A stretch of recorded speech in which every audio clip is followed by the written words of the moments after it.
Į tėvynę ašaros tau byra, jei Seime nei vyriausybei nebeliko vyrų, jei tauta suprasti bando, ką dabar daryti, jei paaiškint gali tik panelė Šimonytė.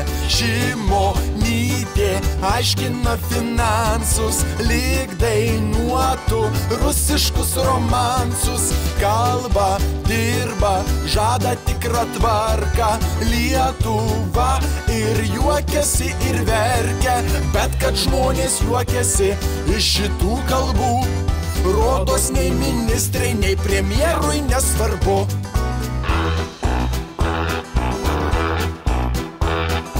Kai rinkimai andai baigės Lietuvoj tėvyniai, kai visus mus apiplėšė mokesčiai naktiniai, žiūri žmonės nesupranta, kas per avantiūrą, o ministrė į tėvynę šaltų pokų žiūri. Šimonytė, kai į valdžią ėjo, griežtą kursą mumsgi ir žadėjo, tai protingai guodžia vargšę šalį, žodžiais viską ji paaiškint gali, kol ministrė ir toliau nuo savo proto svaigs, žiū visą kadenciją paims ir pasibaigs.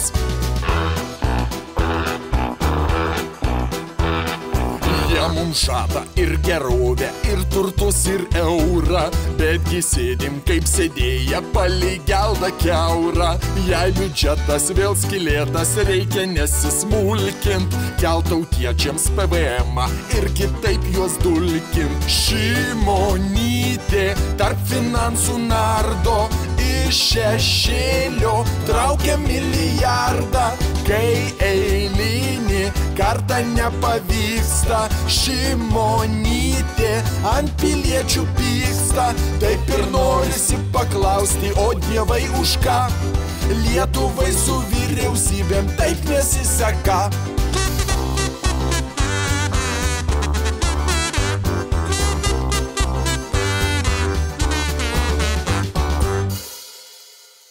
Atjungiai skrandį.